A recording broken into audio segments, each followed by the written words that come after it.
kembali lagi di gereja ya. Setiap hari Minggu jam 8 pagi di lantai 5 GKM Anugerah. Aku tunggu ya kehadirannya.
Teman-teman, mari kita berdoa.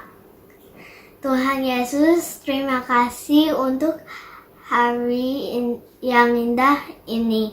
Sebentar lagi ibadah sekolah minggu akan segera dimulai. Berkati kami agar kami dapat tertib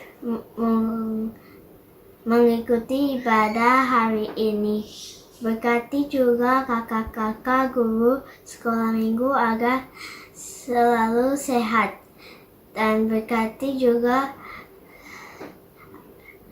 agar kami dan keluarga kami selalu sehat supaya kita bisa bertemu kembali di gereja. Terima kasih Tuhan. Amin.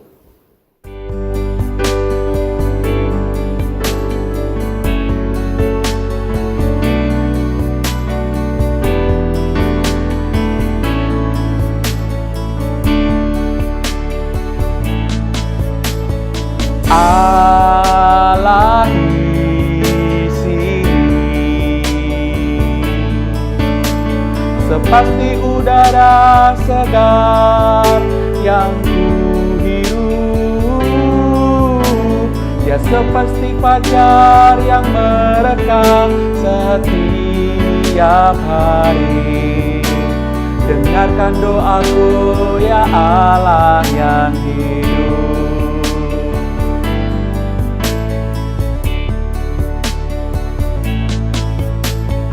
Allah di sini, sepasti udara segar yang kuhirup, ya sepasti fajar yang merekam setiap hari. Dengarkan doaku ya Allah yang hidup.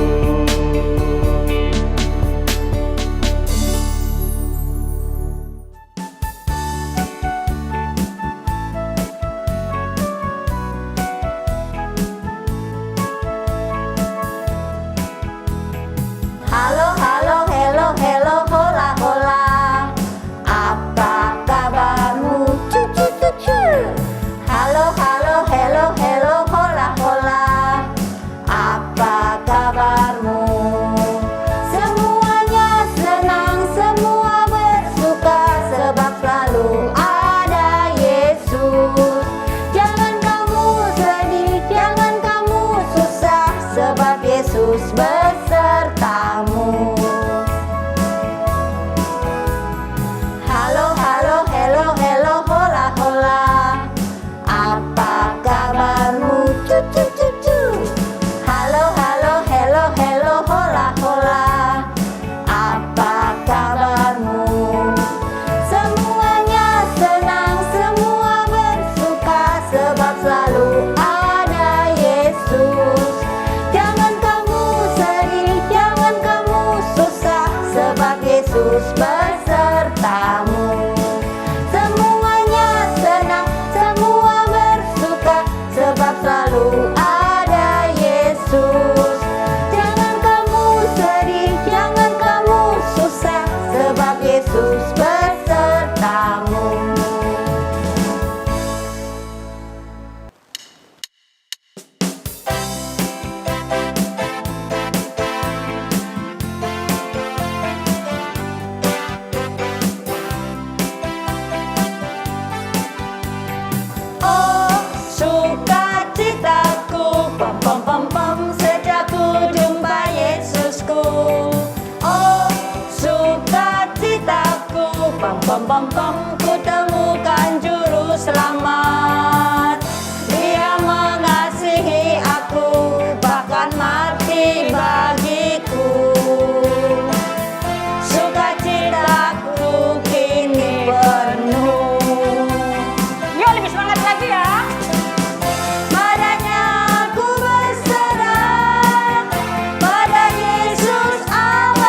pam.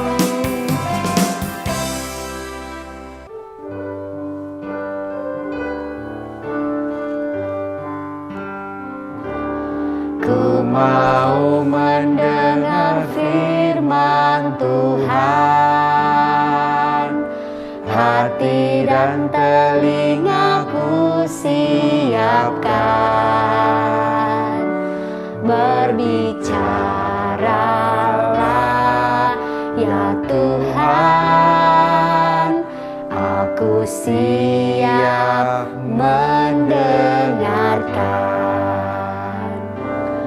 Ku mau mendengar firman Tuhan,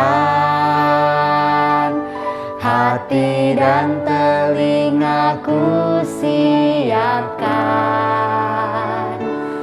Berbicaralah ya Tuhan, aku siap mendengarkan.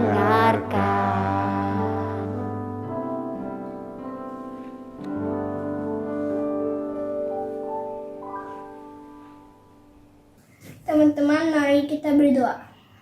Tuhan Yesus, terima kasih karena kita bisa beribadah online dan memuji Tuhan. Sekarang kita mau baca Alkitab. Tolong biar guru-guru kita bisa menjelaskan dengan baik supaya kita semua bisa mengerti dan mendengar. Terima kasih Tuhan Yesus. Amin. Hai kids semua, senang sekali kakak bisa bersama dengan kids kembali. Hari ini kakak akan memberikan tawaran buat kids semua. Nah, tawaran kakak ini boleh kids terima, tapi juga boleh kids tolak. Nah, kalau kids terima, kalian bisa bilang yes. Nah, kalau kids tolak, kalian bilang no. Nah, oke ya, sampai di sini kalian sudah paham ya. Yuk, kita mulai permainan tolak atau terima, dimulai sekarang. Nah, yang pertama, kakak akan mengerjakan tugas sekolah kalian selama 1 minggu. Ayo, kids mau terima atau tolak? Nah, yang kedua ya, kakak akan memandikan hewan peliharaan kids semua di rumah. Kids mau terima atau tolak nih? Nah, sekarang yang ketiga, kakak akan mengajak kids semua bermain games kesukaan kids. Oh, ada yang terima, ada juga yang nolak nih kayaknya nih. Oke deh. Satu kali lagi ya, kakak akan memberikan kesempatan buat kids semua bangun siang di hari Minggu. Ayo, mau terima atau kids tolak nih? Nah, kids, tadi itu hanya permainan yang berisi beberapa tawaran-tawaran yang menurut kakak sih lucu ya. Kakak tidak masalah kalau kids semua mau terima atau kids semua mau tolak gitu ya. Dan hari ini kita akan belajar tentang waktu Tuhan Yesus ditolak. Tuhan Yesus ditolak meskipun dia sudah memberikan tawaran yang keren, luar biasa dan benar. Menurut kita semua, kenapa ya kok Tuhan Yesus ditolak? Nah, penasaran kan? Ini kakak ada siapkan video buat kita semua untuk menolong kita semua bisa mengerti bagian firman Tuhan ini. Ayo sama-sama kita menontonnya.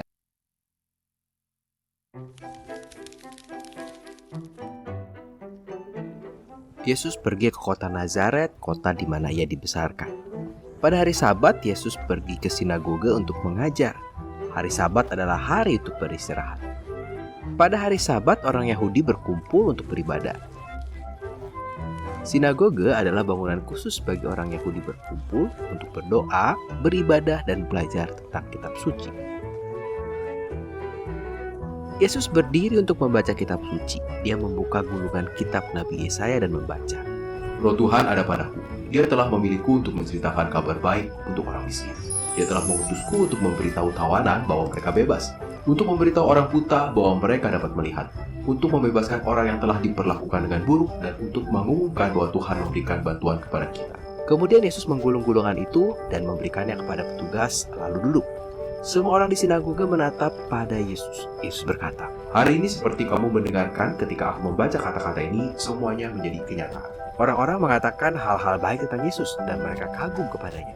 Tapi beberapa orang di Nazaret telah mengenal Yesus sejak masa mudanya. "Bukankah dia anak Yusuf?" mereka bertanya. Yesus bukan orang biasa. Walaupun dia dibesarkan oleh Yusuf, sesungguhnya Allah adalah Bapaknya. Yesus berkata, "Kamu mendengar suatu ucapan, 'Dokter, sembuhkanlah dirimu.' Kamu mendengar mukjizat yang kulakukan di Kapernaum dan kamu juga meminta aku melakukan di sini."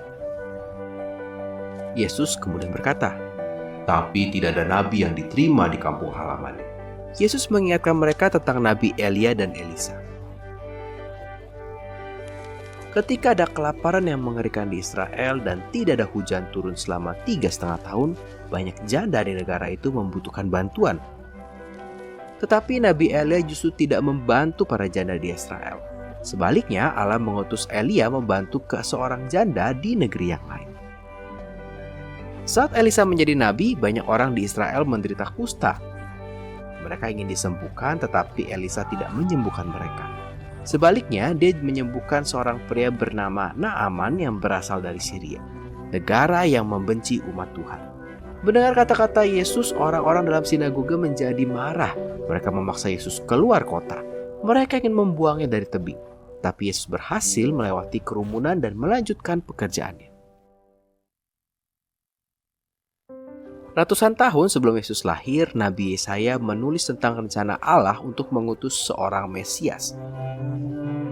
Mesias akan membawa kabar baik dan menebus orang-orang yang sedih dan terluka. Yesus membaca kata-kata Yesaya dan mengumumkan kepada semua orang bahwa Dia adalah Mesias yang dijanjikan.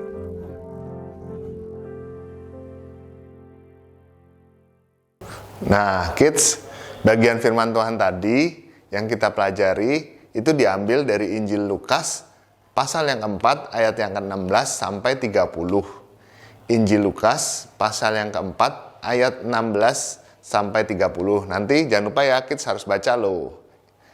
Nah, Tuhan Yesus waktu itu sedang kembali ke kota asalnya, yaitu kota Nazaret. Dan ketika Yesus sedang berada di Nazaret, di tempat ibadah orang Yahudi yaitu sinagoge, Tuhan Yesus membaca satu cerita yang diambil dari kitab Yesaya. Tuhan Yesus menceritakan bahwa firman Tuhan dari kitab Yesaya dan menceritakan apa yang dituliskan dalam kitab tersebut. Nah, kids, isinya adalah seseorang yang diurapi oleh Tuhan untuk membawa berita keselamatan. Tuhan Yesus mengatakan kepada para pendengarnya bahwa Dialah orang yang dimaksudkan dalam kitab Yesaya tersebut. Lalu orang-orang Yahudi yang mendengar berita itu pasti terkaget-kaget ya. Wah, benarkah ini? Ini kitab yang sudah dituliskan ribuan tahun yang lalu sekarang digenapi pada orang ini gitu ya. Mungkin itu pikiran orang-orang yang mendengar Tuhan Yesus pada waktu itu. Jadi Tuhan Yesus mengajarkan bahwa Dia adalah Mesias. Pada awalnya orang-orang di sinagoga tadi pasti sangat ada yang terkesan, wah hebatnya Mesias ini kita sudah diwujudkan oleh Tuhan. Tapi juga mungkin ada orang-orang yang bingung, masa sih dia Mesias? Yakin dia bisa membebaskan kita dari penjajahan orang Romawi. Nah, tetapi ketika Tuhan Yesus memberitahu mereka bagaimana Elia dan Elisa menolong orang-orang bukan Israel, orang-orang di sinagoga tadi lalu menjadi marah sama Tuhan Yesus. Mereka marah karena mengerti apa yang sedang Yesus ajarkan kepada mereka. Nah, kids, pada waktu itu orang Israel percaya bahwa Tuhan berjanji akan memberkati mereka dan menjadikan mereka sebagai berkat bagi bangsa-bangsa lain. Nah, pasti orang Israel merasa eksklusif ya. Aku nih bangsa yang diberkati Tuhan, aku bisa menjadi terang bagi bangsa-bangsa lain. Pasti orang Israel berpikiran seperti itu ya, kids. Nah, tetapi ketika Tuhan Yesus mengingatkan mereka bahwa kasih Allah tidak berhenti pada orang-orang Yahudi saja, tetapi juga untuk semua orang, termasuk kita-kita sekalian kids. Jadi semua orang itu adalah istimewa di mata Tuhan. Nah, kenapa kita semua istimewa kids? Jadi bukan hanya orang-orang Yahudi aja dong yang istimewa, kita juga istimewa loh di mata Tuhan. Karena kita semua diciptakan menurut gambar Allah sebagai laki-laki dan perempuan. Allah mau semua orang mengenal Tuhan. Tuhan Yesus sedang mengajar bahwa Dia sedang menjelaskan tentang tugasnya di dalam dunia ini, dalam rencana Allah untuk semua bangsa. Jadi bukan hanya untuk bangsa Israel saja. Nah, kids, kakak mau jelaskan nih. Ratusan tahun sebelum Yesus lahir, Nabi Yesaya sudah menulis tentang rencana Allah untuk mengutus seorang Mesias. Mesias yaitu seorang pembebas. Pembebas dari apa kids? Dari penjajahan. Kita semua orang saat ini kita ketika jatuh dalam dosa, kita semua dijajah oleh dosa itu. Kita semua menjadi orang-orang yang terjauhkan dari hadirat Tuhan. Kita adalah orang-orang yang pantas untuk dihukum oleh Tuhan. Nah, Mesias akan membawa kabar baik dan menebus orang-orang yang hancur dan terluka kids. Yes, Tuhan Yesus ketika membaca kata-kata dari Nabi Yesaya, Dia mengumumkan bahwa Dialah Mesias yang dijanjikan oleh Allah. Nah, oleh karena itu kids, banyak orang pada waktu itu, orang Yahudi ya terutama, menolak Tuhan Yesus. Karena mereka nggak mau percaya. Bohong ini orang mungkin nih, mana mungkin dia Mesias. Buktinya apa gitu ya kids? Tuhan Yesus belum bisa memberi bukti apa-apa pada waktu itu kepada orang-orang Yahudi. Nah, karena itulah mereka menolak ketika diberitahu bahwa dosa mereka yang sangat besar dan buruk itu sudah akan bisa dibebaskan, dilepaskan, dimenangkan oleh Tuhan Yesus sebagai Mesias. Nah, hari ini kids, ada beberapa orang yang menolak Tuhan Yesus karena mereka percaya bahwa mereka nggak memerlukan juru selamat kok. Saya bisa kok dengan perbuatan saya sendiri berbuat baik dan Tuhan pasti akan berkenan menerima saya di surga kelak. Gitu ya kids, itu pikir mereka. Nah, karena itulah mereka tidak percaya kepada Tuhan Yesus. Buat apa saya butuh Mesias? Saya bisa kok berbuat baik. Cukup berbuat baik, saya bisa masuk surga. Itulah yang mereka pikirkan sehingga mereka menolak Tuhan Yesus sebagai Tuhan dan Juru Selamat mereka.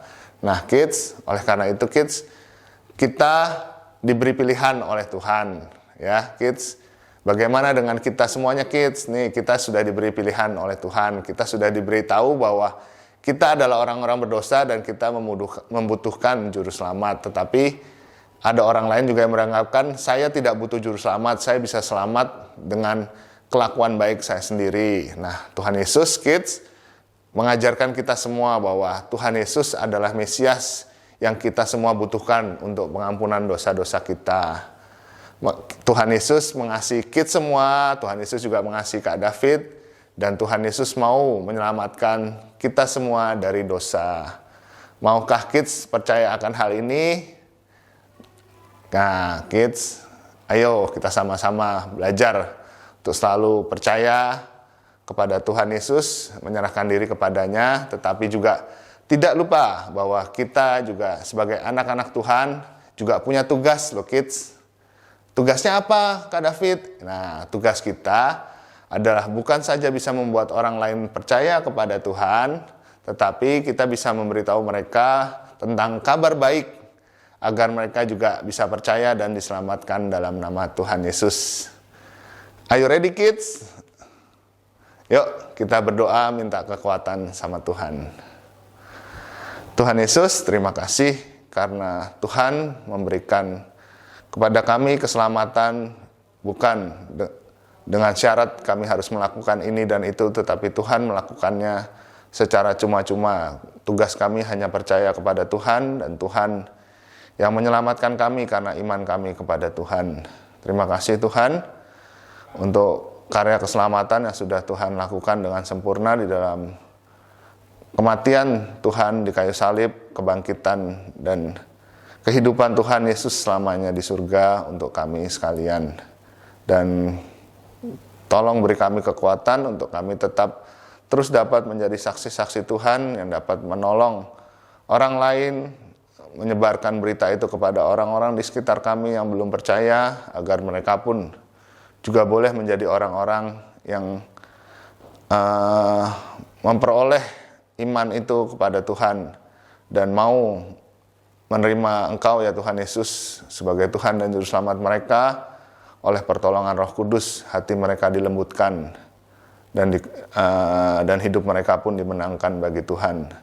Ajar kami Tuhan untuk kami menjadi saksi-saksi Tuhan yang tetap setia kepada Tuhan, tetap selalu bersandar kepada Tuhan, dan kami mau menyerahkan hidup kami kepada Tuhan ketika kami melakukan segenap aktivitas kami sehari-hari, ketika kami belajar, ketika kami bermain, ketika kami di rumah bersama orang tua, saudara keluarga kami yang lain, kami juga menyerahkan hidup kami kepada Tuhan. Terima kasih Tuhan, Engkau sudah menyelamatkan hidup kami dan ajar kami untuk boleh menjadi saksi-saksi Tuhan yang juga boleh menyelamatkan hidup orang lain, memperkenalkan Tuhan Yesus kepada orang lain agar hidup mereka pun bisa diselamatkan seperti hidup kami.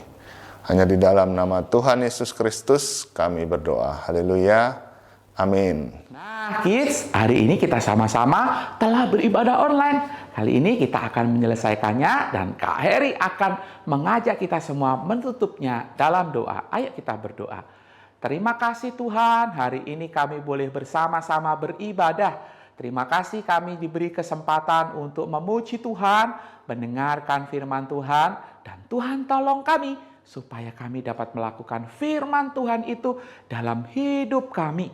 Terima kasih Tuhan, kami bersyukur, kami berdoa, kami meminta semuanya ini di dalam nama Tuhan Yesus Kristus. Amin. Ibadah kita selesai, sampai jumpa minggu depan.